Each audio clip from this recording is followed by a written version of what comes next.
Welcome to the Mindfully Gay podcast. I'm John Cottrell. And I'm Jerry Buie. Together, we explore queer identity, healing, and the many ways we build meaningful lives.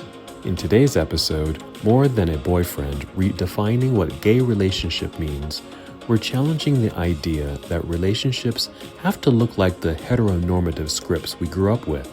We'll share our own stories, my 30-year partnership with Bruce, John's relationship with his late partner Jeff, and explore how love languages, joy, and authenticity shape the connections we create.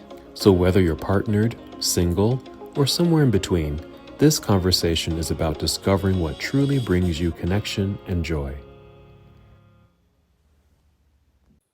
All right. Welcome to the Mindfully Gay podcast. I'm Jerry, and this is... I'm John. And we've had a bit of a hiatus between trips and sickness. Sick, yeah. But we're back recording. We are full steam ahead on our retreat. Yeah, very excited. I think we have some really exciting ideas like Thai massage, consolidating things, creating some really fun activities, as well as introspective activities. And so go to the website, mindfullygay.com, and go to the event page, and you will see the link to the retreat. It's space limited, so don't hesitate. That's right. So for today's topic, and I can't believe we're at like 40 episodes and we haven't gotten to this issue. And it's something I hear about all the time in therapy. Yeah. But we want to talk about relationships. Right, relationships. And I'm not even sure where this is going to go. I will tell you that there are a couple of main themes that come up frequently in therapy. And one is, if I'm not in a relationship, that I'm somehow flawed or lonely, but there's this idea that relationship solves all things. Yeah, yeah. And then the other thing is, those who are in relationship come into therapy to see if they can keep them. No. But I'm a therapist. I'm going to hear the deficits. And just for sake of disclosure, and I think we've talked about this on the podcast, but Bruce and I have been together this November, I think is 30 years. 30 years, yeah. Yeah. And so my relationship history has been, I was married to a woman, had a child, came out of the closet, left that marriage, had a few little relationships and dating things along the way, and probably maybe 4 years into my coming out process is when I met Bruce. Mm-hmm. So if we do the math, I was 14 when we met. That's right. That sounds right, yeah. And so that's kind of my relationship history, and as well as at the University of Utah, I taught clinical classes on relationship and couples counseling. So that makes me an expert. No. My history, I mean, I came out early. I was quite young when I came out. I was a teenager, came out in college, and I can even remember my first boyfriend, and his name was John also. But it was so fascinating. I thought he was just the cutest, wonderful guy. But he was in the closet. He was a frat boy, and it was just kind of behind the scenes. It was very secretive, but I was kind of into it, But he was a year ahead of me, I think, in school, and he graduated and moved away. But to this day, we still communicate with each other, and just knowing that was kind of my first, my first love. But fast forward, I mean, I dated and had some significant relationships. I've only had one relationship where my boyfriend actually lived with me.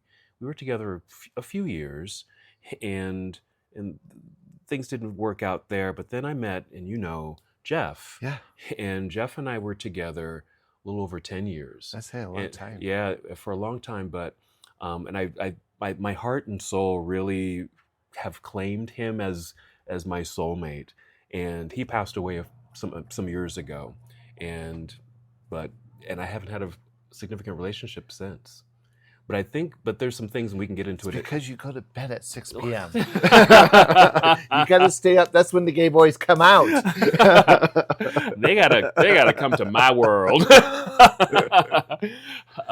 But there's some things that I think that stood out in our relationship. We can get into it later. That I think made it work. We didn't live together, but we were together for a number of years. Yeah. And I think that was one of the aspects of our relationship, is that we didn't live together. and and interesting, the people that I encounter, they're kind of shocked that I am single. Like, John, how are you single? How do you not have a boyfriend? But at this point, that's kind of by choice. I'm not looking for a relationship in that way. I have a relationship in many other ways, but not in that way, whatever that way is, because that could be, you can define that any way you want. But I don't have a long-term partner at the moment. Yeah. It's because you're such a hot catch. Blush. I know. Look at you. This is John. He lives in Sugar House, Utah, and he's available. I'm single, boys. But one thing I always kind of admired about you and Jeff, and I have a straight couple who are friends of mine. Who they've been married probably close to 20 years, if not 20 years, but they live in separate households. Oh. And what's interesting about their relationship is they always feel fresh. Like their infatuation and love for each other is just so evident. Yeah. And they spend a lot of time together, but I think it's that sanctuary time. And I would tell you, Bruce and I feel incredibly close to my partner, and yet I also recognize that there are times when we both like our space. Yes. And space is so important to our individuality. Yeah. So with that kind of laid out,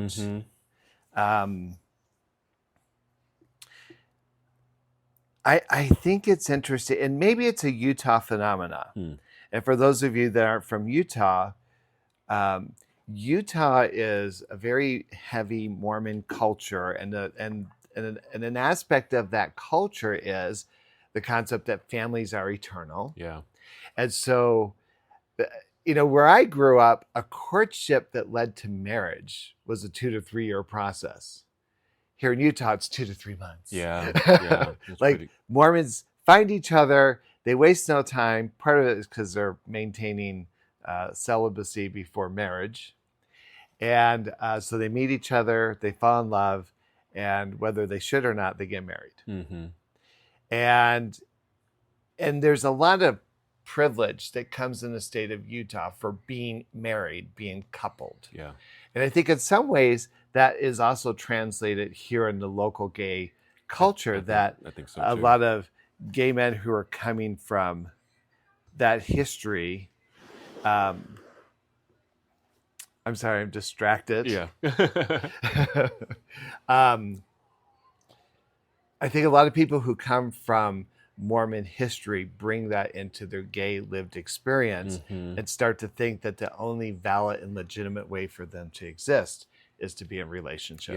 Yeah. I see that. I have some friends who were born and raised here, and so they grew up Mormon, and I think they had that same trajectory where they got married early, had kids right away, and that kind of thing, and then somewhere along their personal self-discovery, they just, oh, I'm gay, and got divorced, and now are in gay relationships, but their gay relationships kind of look like kind of a straight Mormon relationship.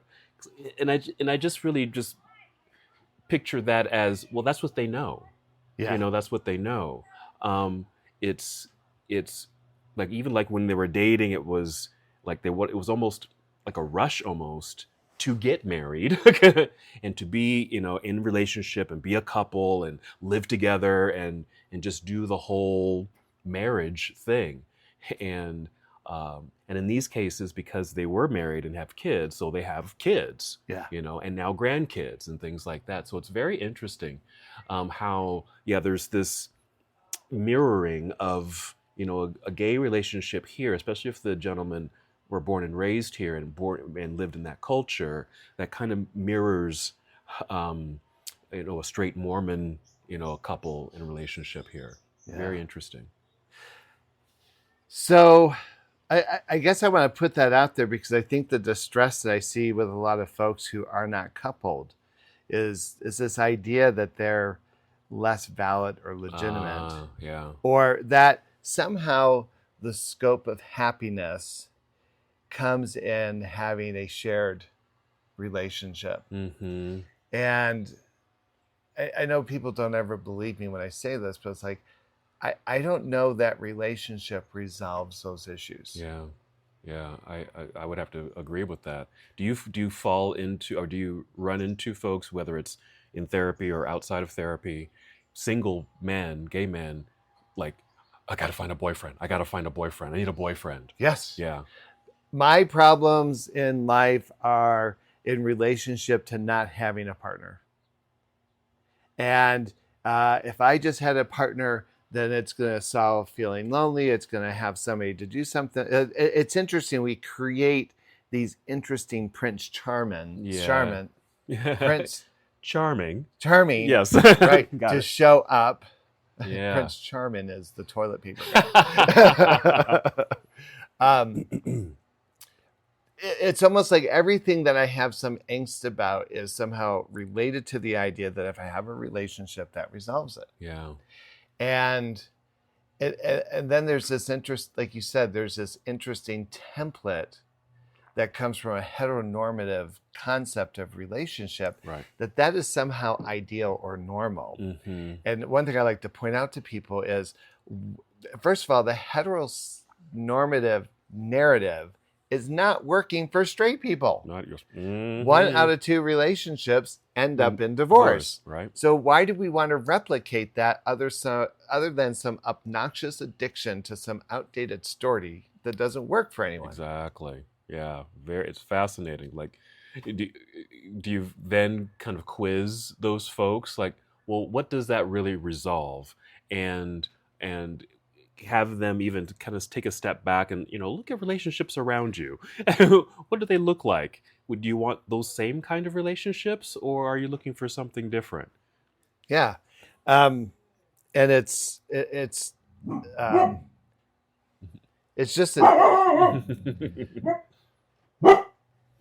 hey, lay down. We're gonna have to cut this. Okay. Yeah, it's an interesting dynamic that we create this story that's built around this heteronormative idea. And what I like to tell people is, or this is how I envision it, Mm-hmm. the benefit. Well, I'll back up. I'll give you an example. Mm-hmm. My brother, who is pretty much a heathen atheist, could care less about God, got married in a church. Oh, wow. Okay. Right? And how many people have that wedding concept in the concept of a church? Because we're cultured to think that this has to be sanctioned in a particular way. Mm-hmm.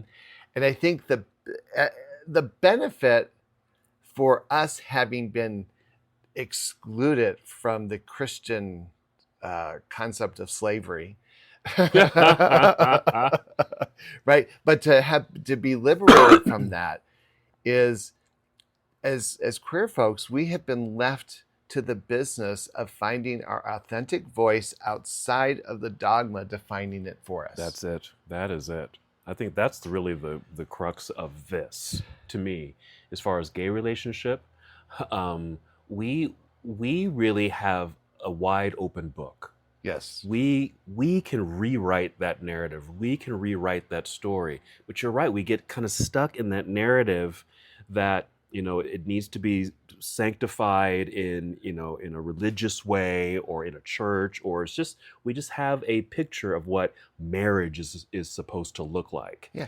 And um, it'd be interesting to, you know, be able to step out of that and look at what's beyond that. What's the potential, especially for gay men, and and the world is open to them as far as what a marriage can look like, what you even call it, what you call each other, what you do with each other.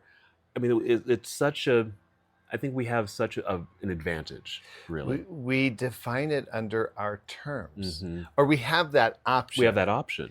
unless we've been seduced to think that the Christian dogma is somehow the right Right way, way. Hmm. right? And Hmm. so I think that's the beauty of it. Yeah. And I was telling a client this the other day, sometimes people my age, they get really kind of perplexed about gender fluidity and sexual fluidity. And what I love is that I'm alive at a time where people can liberate themselves from constructs and just find their authentic flow.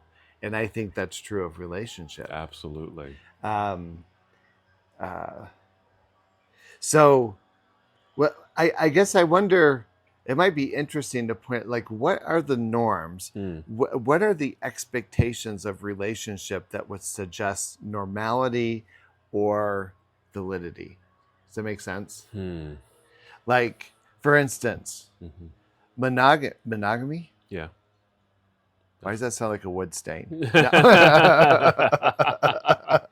That's mahogany. Oh, thank you, thank you. But monogamy is often treated as a preference, as more legitimate, as right. It becomes the foundation of commitment Hmm. and dedication. Right. And is that true? And that's the $1 million question. Is that true? We've made it true. We've made it true. But I think there's plenty of examples out there and that don't claim that. Don't claim that air quotes truth. You'll see, polyamorous relationships, or just open relationships, where we might be in an intimate relationship, but we may have emotional and sexual encounters with other people, Yeah. and that's all okay in the construct of our relationship. I mean, like, the list is pretty endless as in regards to what your particular relationship might look like. Maybe it's you and your two husbands, right, living together with the dog, right? I mean, it can be what you want it to be. Yeah. But it's interesting. The institutions are set up to treat monogamy in a particular way, Mm-hmm. right? So you get married, you're only allowed to be legally married to one person, Right, right. as opposed to if I'm in polyamorous relationships, I know people have been together in those dynamics for 12, 15 years Mm-hmm. who are just as committed to their partners Right. as any monogamy company Yeah, is. yeah, yeah, and I high fives to all of those folks, knowing that they are faced with so many obstacles because the societal construct is, one person marries another person, a man marries a woman, and with legalities and things like, if I'm dying in my hospital bed, and who's allowed to come even see me, Hmm.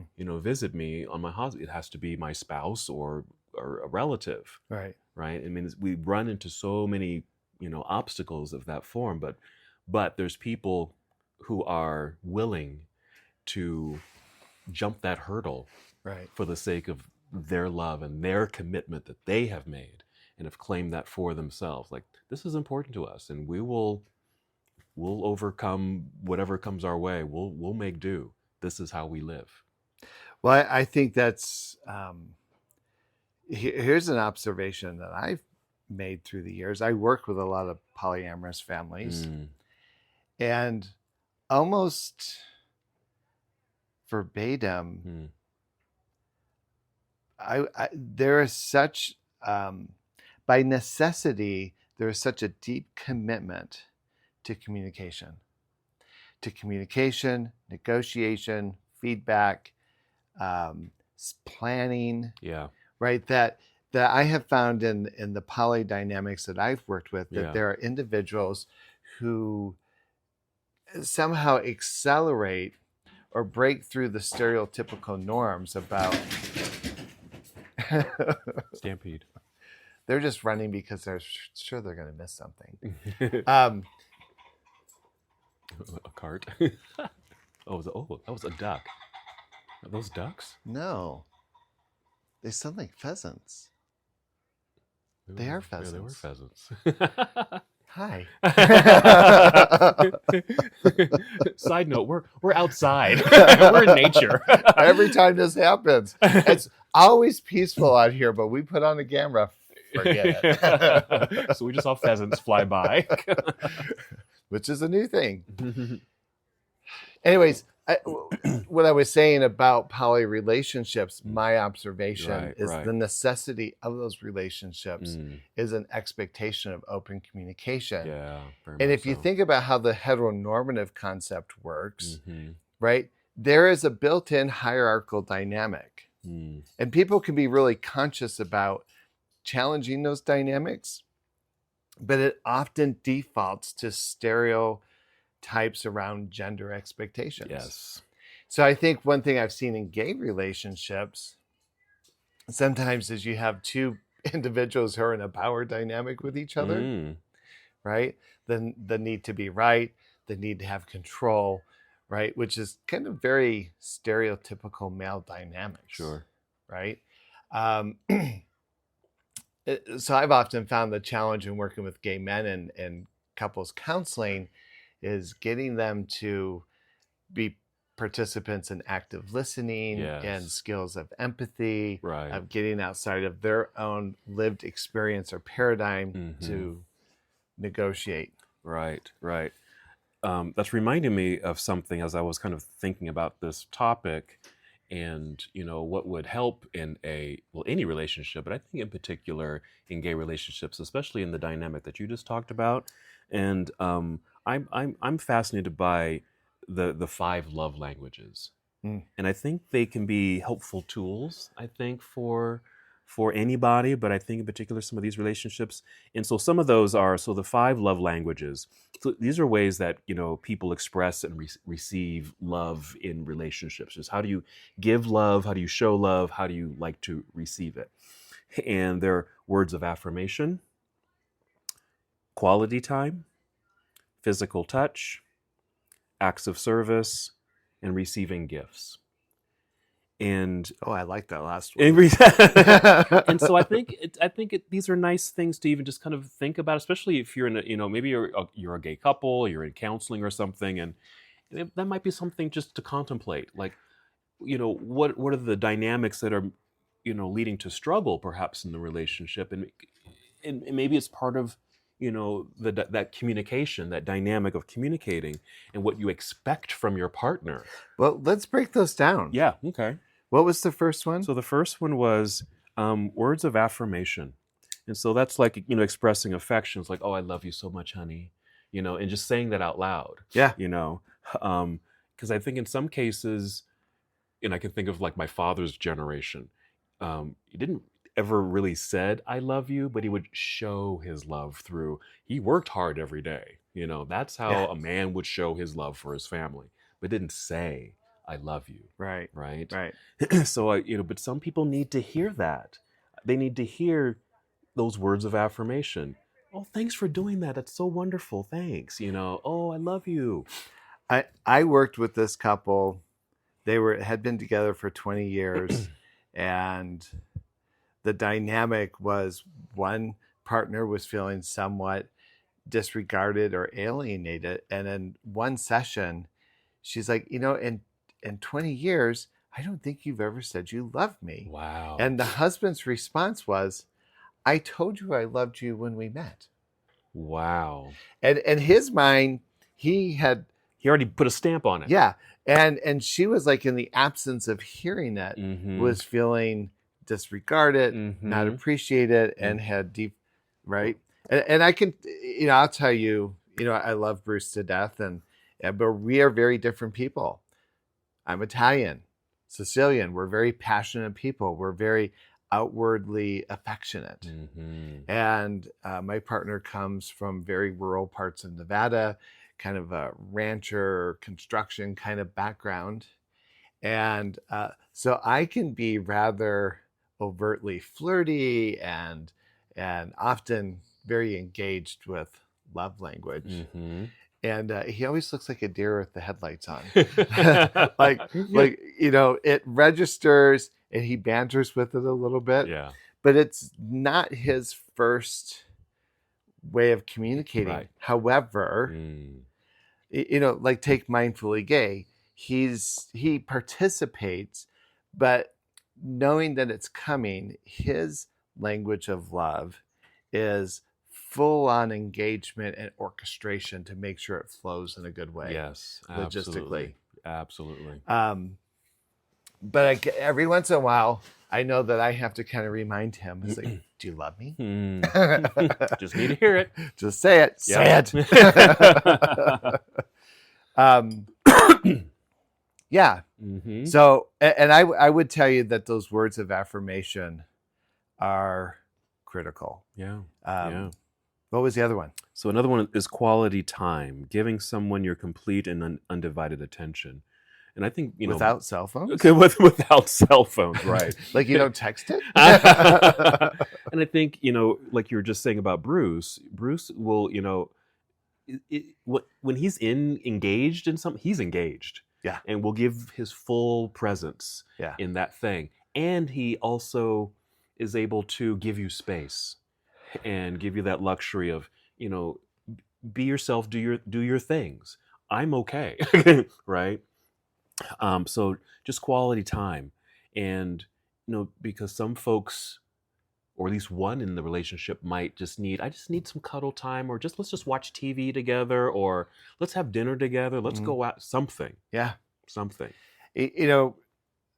Bruce and I have been together for so long that a lot of times that time together, like we just came back from P-Town and we were with some friends, but we had plenty of time where the two of us would sit on the patio or we would just have time together. Mm-hmm. And the phone was dead because everyone thought we had disappeared off the planet and weren't contacting us. Yeah. And it was very sweet. In fact, there were lovely. several times where I'm just like, I'm really enjoying this time together. Mm-hmm. Around the beach or whatever. Wonderful. I mean, I think that's one of the things I think Jeff and I really had as well. We loved being together, even though we didn't live in the same space, but we spent a lot of time together, and it was quality time, and we had a lot in common. So it was just easy. It was so easy to be with him. Yeah. And when the two of you have that same love language, then I think things can roll along pretty smoothly. But if one feels a little, I'm not getting what I need over here, there could be a little disconnect. Yeah. So I would tell you, here are some of the barriers I see people struggling with. That is, I'll just list them off: social media, Scruff, Grinder, right? The cell phone becomes this really interesting, like, have you ever been to a restaurant and you see people sitting at a table and everyone's on their phone? That just baffles me. Yeah. It baffles me. And I know sometimes I feel seduced to feel like I have to be plugged in. And I've learned to put on the do not disturb thing on my phone, which turns everything off. Yeah, me too. The other thing that's kind of interesting is we live, again, I have such angst with capitalism sometimes because it becomes this really defining part of our lives. But people get so absorbed in what they do professionally. Yeah. And that becomes the focus. And we've been so seduced by this need to have things that we turn over 80% of our existence to an employer or to the thing that we do. Yeah. And so consequently, when we sit down at dinner, we're exhausted. Yeah. And so I think it's important, or people bring home their work. Bring their work home. Yeah. And Whether it's physical work or just yeah. energetically bringing their work home. And there's this whole belief that the deadline or the expectations, and I think if we just revolted and just set some boundaries, like, you're paying me for 8 hours a day, not 12 Yeah. or 10. Yeah. And people want to say that's not realistic. It was realistic at one point Sure in our was. existence. Mm-hmm. We've been seduced to believe that the validation comes from our employer. Yep. And so consequently, relationships suffer Yeah. because we don't have that time together. Mm-hmm. Yeah. So I think that is something really important to look at. You know, what's consuming your time. If you find that you can't make quality time with your partner, you know, well, what's in the way? Yeah.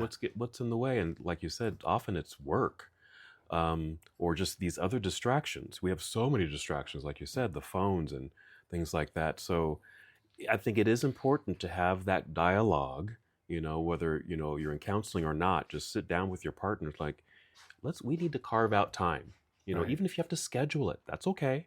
You know, Tuesday night is our Taco Tuesday night with each other, whatever it is that allows you to have that time together. If it's spontaneous, even better. But yeah, I think that's just so important. Yeah. That's so important. What was the third one? Third one is physical touch. Yeah, not important. Expressing love through physical contact, hugs, holding hands, anything like cuddling, sleeping together. I mean, just being close. What I liked, and I'm sure I did it with Jeff, but I know with even just some guys that I dated, I said, I think I told them I like physical touch and I like to touch.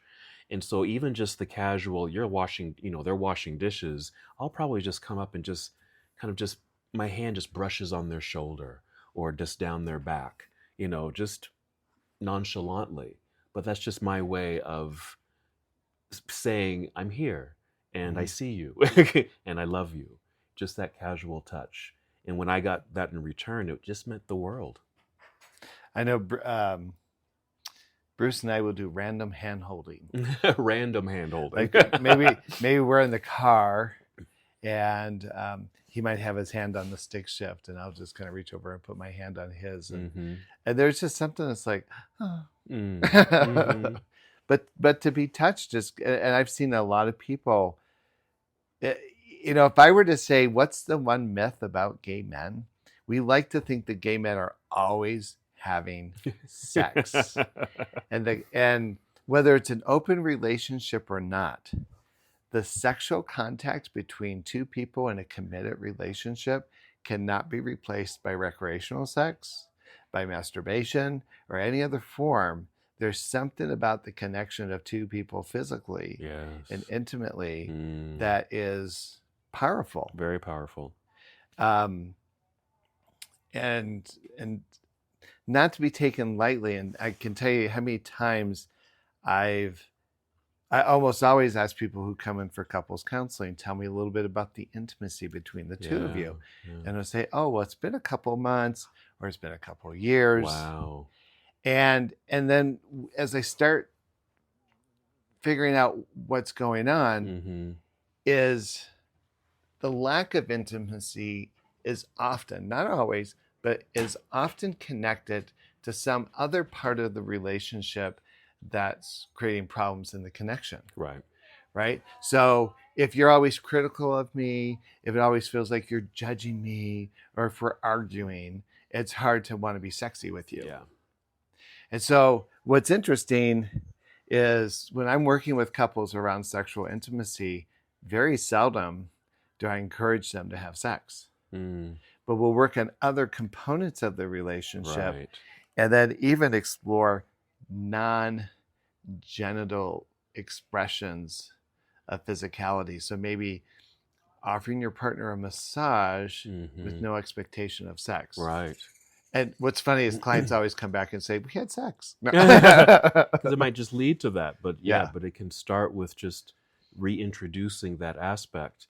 One of the things that I do with, I teach nude yoga, and I also have these tantra kind of classes. And my intention with those, I have men that come to these groups, and it's about this. It's about sexual energy. It's about intimacy. It's about connecting. It's about connecting and learning how to reconnect, really, first to themselves, because I think that's most important. Know how to love yourself in a physical way, even, and just touching yourself. And then, then starting to practice touching another person. It might even just start with, a hand on a leg, or a hand in hand, or eye contact. Eye contact is huge. And and they just soft touch. But main part of the dynamic is getting guys to slow down, take their time, be in the moment, and just find connection in this very soft, sensual way. Um, and I think I think that can be helpful too. Just learning, relearning kind of the energetics and the importance of just simple touch, a hand on a hand, holding a Mm. gaze, even a simple little kiss on the cheek. Just, it doesn't have to be, like you said, full on sex, but these other ways that really show intimacy. Do you know an exercise that you do in the Body Central Mm-hmm. that I think is really important? It's interesting how many people, and again, maybe it's the conservatism of this particular area. I love the question, what are you into? Because I'm Mm-hmm. like, all of it. But part of that answer is I'm not sure how to articulate Yeah. everything. Like there's a hesitancy to say, I love my big toe sucked on. There's some hesitancy to that, right? That's not real. But and I've noticed that when you ask people to write down Yeah. what is it that you like, what is it that you enjoy, Yeah. that people kind of have this stall. Like it's like, how do I say this? Mm-hmm. And so I often find in the concept of relationships that people have made a lot of assumptions about the physicality of their relationship. For instance, let's say someone starts out as a bottom and someone starts out as a top, but I want to kind of explore other versions of my sexuality, which might include maybe more versatile. Yeah. There can be a challenge in hearing that, accepting it, speaking it, Speaking articulating it. it. Yes. Um, and so I guess I would want to encourage, as a therapist, I want to encourage people to be able to kind of open up their dialogue Mm-hmm. about, but part of it is kind of an attunement to what works on your body. Exactly. Yeah. Yeah. So I think there's a lot of shame around, sex in general, but but like that exercise when I have people write down how they would like to be touched, what makes them feel good, what turns them on. Like you said, they kind of like, huh? And they kind of turn their eyes up like, I never really thought about it. And to, or even write it down and then even articulate it is a little foreign. Yeah. But I think it's a nice way to kind of bring that to the forefront. And now you can look at that. You can really now see, oh, this is what I like. Or if you're not sure, here's an opportunity for you to explore Yeah. and play and find out what you might like. Um, and I think that's the beautiful thing to witness, in these workshops too. But yeah, there's a lot of shame around. Like, I do like having my toes sucked, but cringe, but that might be someone else's kink and they dig it, like, yeah. Okay. Well, and the other piece I would say is, how do we keep our intimacy and our sexuality interesting, entertaining, explorative, adventurous? I think sometimes people get caught up in ruts, and when we get caught up in ruts, then it becomes easier to postpone or delay. Mm-hmm. And so, and what I've noticed, even with gay men, Mm-hmm. Yes. right, we think, right, intimacy often starts when you wake up in the morning, right? And so it's some of that flirtatious kind of touching. Mm-hmm. It's some of that, you're looking kind of sexy this morning. Mm-hmm. Instead of complaining about not having any money in the bank account, let's talk about how much love we have in our hearts for each other. Yeah. Like, it's how we communicate and engage, maintaining some kind of contact. And then when it comes to time to be intimate, right? That flow Yeah, becomes a very natural reflection. very natural. And what I Mm, often hear from people is, mm, oh gosh, you're always nagging on me, or we're so stressed, or blah, blah, blah.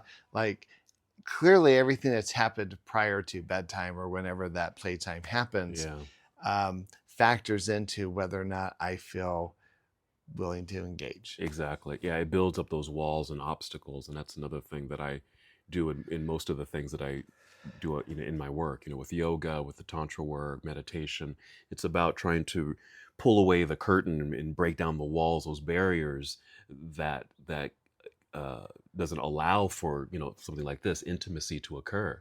Because, like you said, if intimacy is usually done at night, but you have the course of the day with stress at work or an argument or something, that builds up. Those are the walls, and then you don't feel sexy Yeah.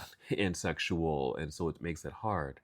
Um, so yeah, just finding those balances, or just finding ways to, start to break down those walls, so that they don't become the automatic barrier for you and your partner. Yeah. What's the fourth one? Another one is acts of service. So actions done to help or take care of your partner, such as chores or favors. Even like I was saying, like my dad. My dad was a hard worker, and that's how he showed his love. That's active service. This is how he serves his family. This is how he takes care of his family. This is how he loves his family. So it's things like that. But even domestically, it's doing the dishes and taking out the trash or things like that. Yeah, active service. I'm thinking that's certainly like Bruce's love language is very much that. Like, Yeah. um, and when I think of his family, clearly that's kind of a family cultural trait. Mm-hmm. You do what you can to support and sustain a particular way of life. Right. And I think it's mine too. Like I certainly like to find opportunities to make the load light or to surprise. Mm-hmm. Um, Yeah. uh, And I think for some, they may feel like it's their duty to do that, especially kind of the male culture, the masculine culture, like that's their duty to do that. But I find like with Bruce, there's a passion around it. I get the sense that he likes to do it. yeah, I mean, he's always doing things around the house and painting and the yard work and all of that, and he'll sit and kind of tell you all about what he did. But there's a joy in doing it. yeah, It's not a chore for him. He enjoys doing it. yeah. Um, I know that what's interesting, like with Mindfully Gay, that's kind of like our project, Mm-hmm. right? And when we do a retreat, I certainly think about all the things we need to do. And because we do it here at the house, I let Bruce know what's Mm-hmm. happening. Right. Yeah. And it's interesting. It's like he takes some pride around, well, what's my marching orders? Like, what do I need? He'll get the meals going. Yeah. He'll orchestrate those Oh, things. such a dear heart. Such a dear Yeah. heart. And I don't ever go into it with the expectation, because again, it's the thing that I've committed my heart to. Mm-hmm. But because he knows it's important to me, Yeah. he shows up in that way. Exactly. I mean, that's love. I mean, Yeah. I mean, I get chills. Yeah. Just the goosebumps with that, because I can see that. I feel that. Yeah. Yeah. Then the last one is gifts. Receiving gifts. Receiving gifts. Receiving gifts. Do you resonate with that one, Mr. Jerry Buie? I like expensive gifts. The more expensive it is, the more love I feel.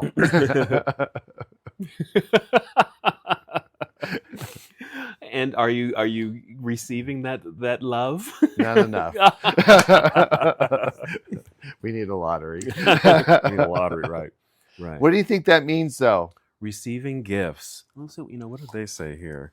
But just it's kind of like those act of kindness. It's just giving, just a symbol of love, symbol of the care.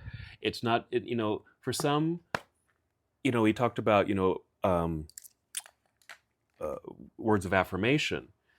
If someone can say I love you, I love you, I love you all day, but the other person may not. It's like, yeah, I know that. I know you love me. But show me you love me. Show me you love me. Do this may sound totally remote, and yet it touches my heart every time he does it. Mm. Upstairs, we have a lot of altars, Mm. and in the traditions that we follow, right, an altar, like, it's a place where you pay attention to, and you edify it with candles or incense or food. Mm-hmm. And one thing we like to do is we always like to have fresh flowers on our Yeah. altars. Yeah. And I work till early evenings, and jumping in the car and going to the grocery store to get flowers is just burdensome for me. Mm. But Bruce will, every time he goes to the grocery store, he kind of knows when I need flowers. And so he'll always bring home flowers that I can then cut, take care of, and put on the altar. Yeah. Yeah. And I just, every time he does that, I just have this, oh. Yeah. Yeah. Oh. And it's a very simple thing. It's not expensive or anything. Yeah. And then I know for me, I love to give gifts.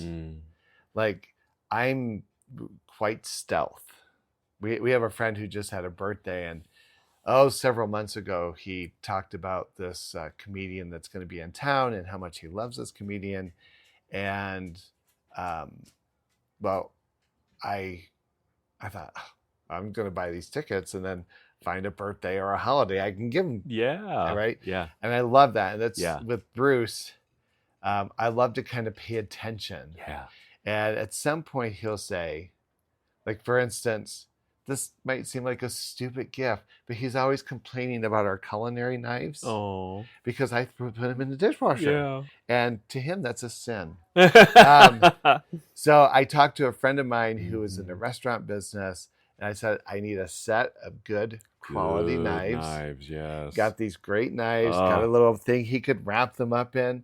You would have thought I gave Bruce like a chunk of gold. Yes, absolutely. And so I love it when people receive something that like they want it, but they weren't necessarily going to go out and get it for themselves. Yeah. Yeah. And that's how Bruce is he will not do for himself. And so I like to pay attention and find opportunities to do that. That's the best. That does bring a tingle to the heart. It really is. And in that you can certainly do that in relationship, because like you said, it doesn't have to be big and expensive.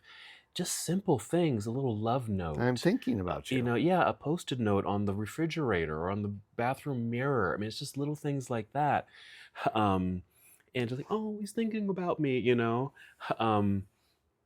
was thinking about, my own love language, because even though I'm not in a partnership right now, I have a lot of friends and close friends who I love, and other friends, and so my love language is I love to bake and cook.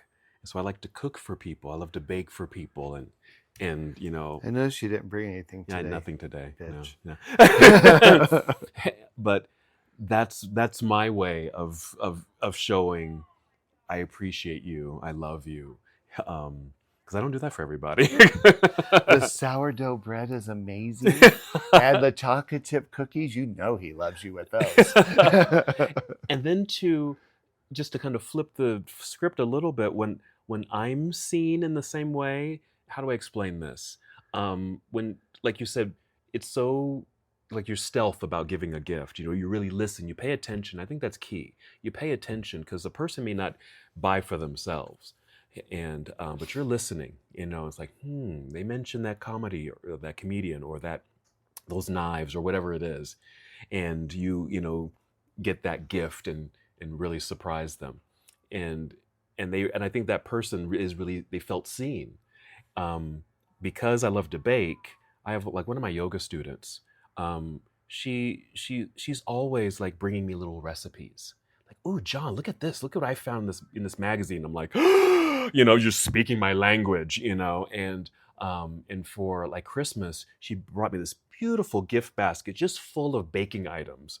I'm like, you are so speaking. This is exactly what I want. I get sweaters and socks and other things from other people. I'm like, this is nice. Yeah. Sweet. Yeah. But when it's, package of flour, cookie cutters. I'm like, I'm in heaven.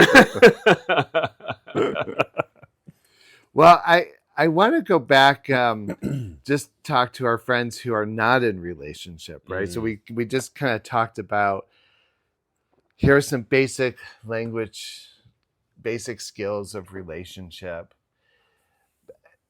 But I want to go back to this idea of the validity around being in relationship.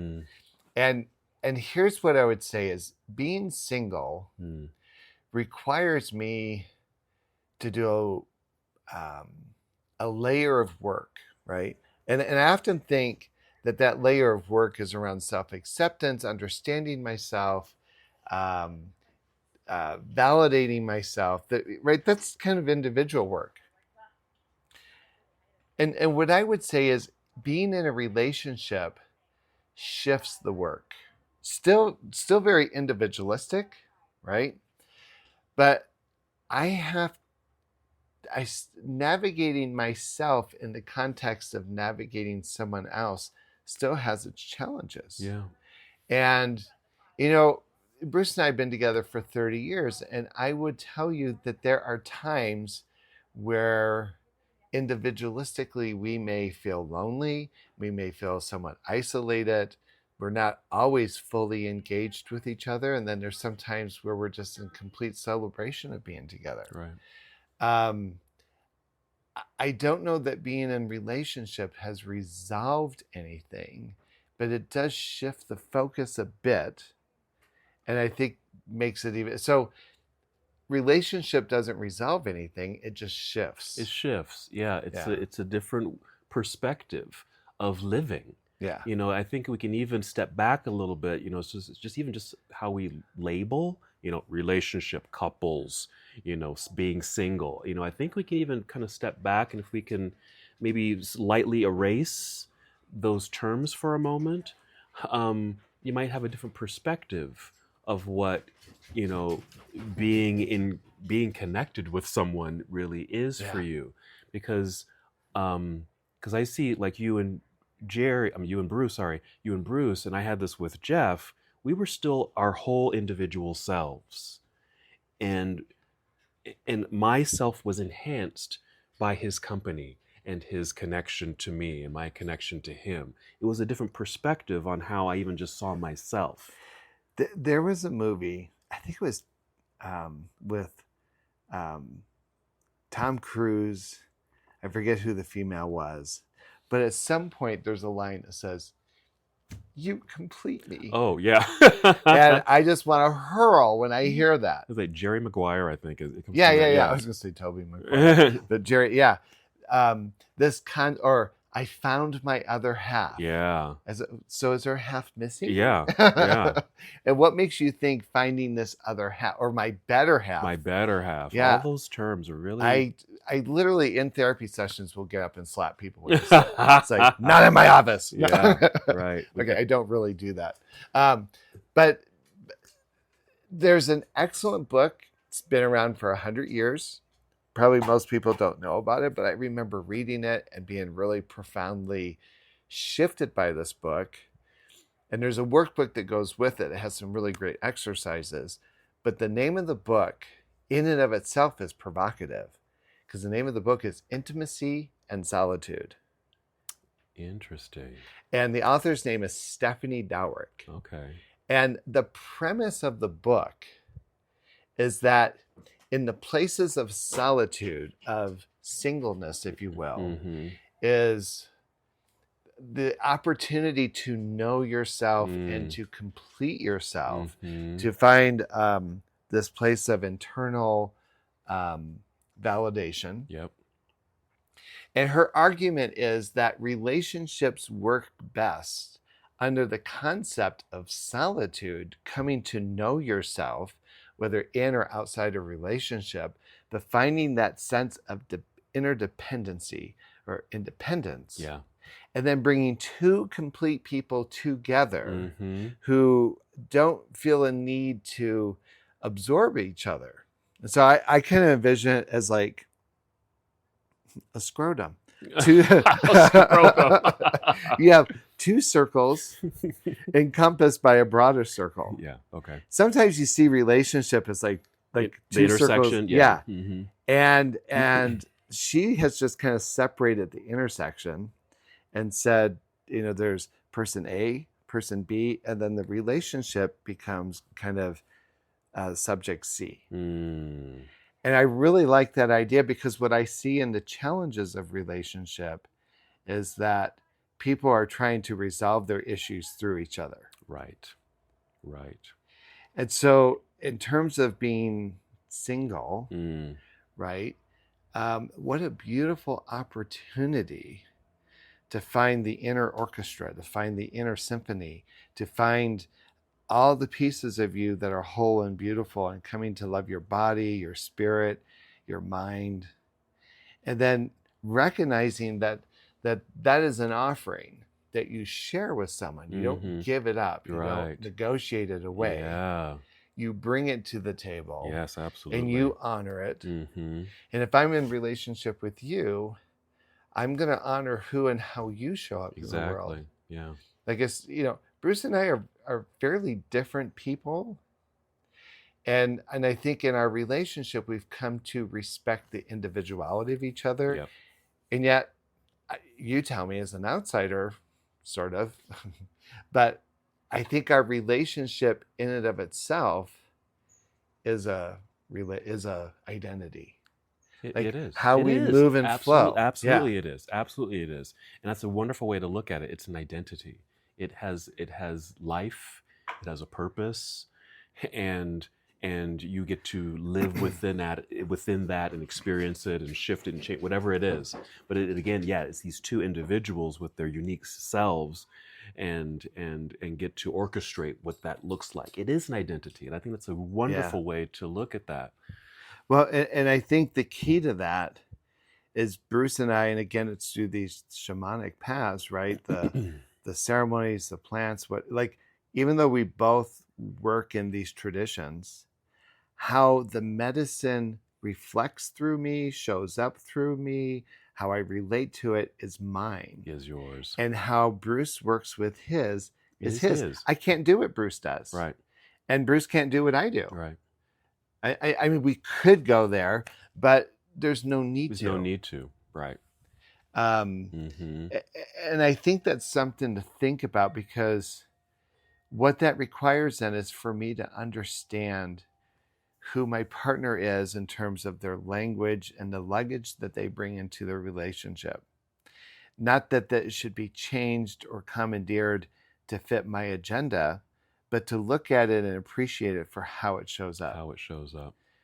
Bruce would make an awful Sicilian. And I would make an awful Winnemuccan. Right? But I love the Winnemuccan that I live with. I love how he operates in the world. Absolutely. Yeah. And I'm pretty sure I annoy him. And I think he appreciates that. Yeah, absolutely. I always remind him, I'm the one that keeps the relationship interesting. You're like, yes, Jerry Buie. So I'd be really curious. I know people are hesitant to give us feedback, but I'd be really curious, what are people's questions about relationships?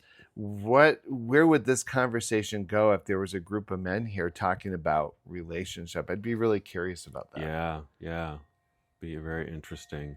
And I think just one last point I just want to kind of put out there is, because I'm not in a relationship, or I'm not in a partnership, I should say.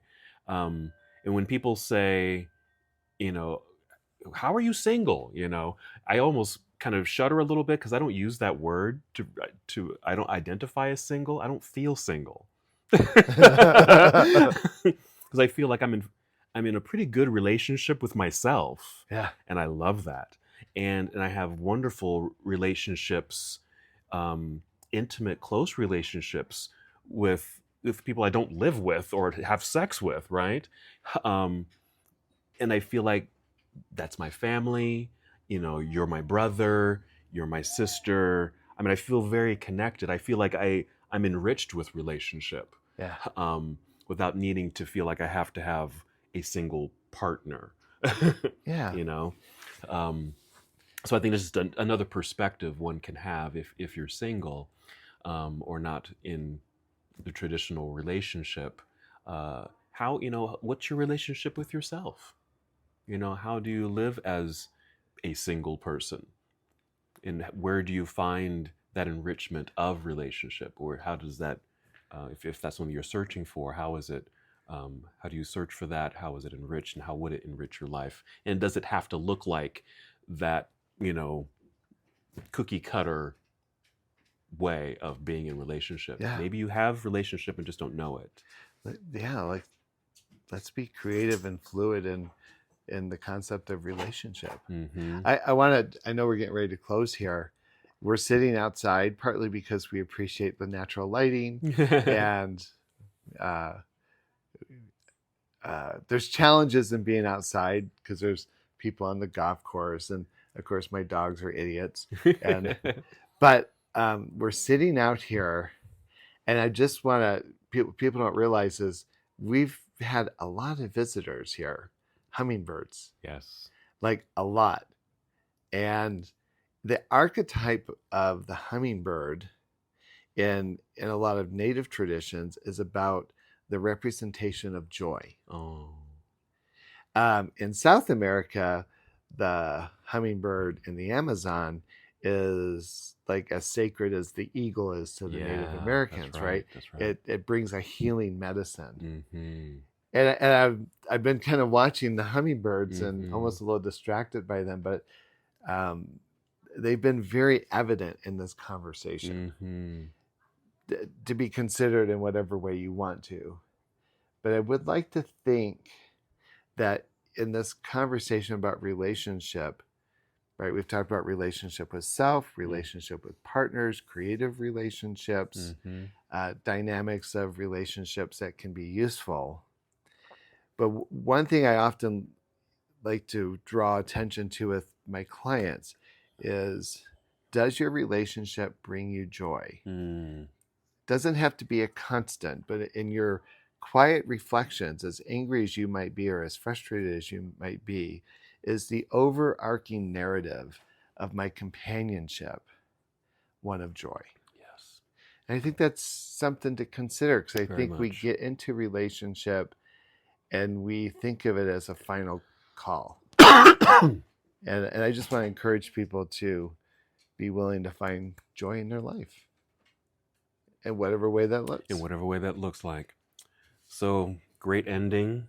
Great place to pause right there. Give us feedback, give us comments about this. What does your relationship look like? What are your questions about relationships?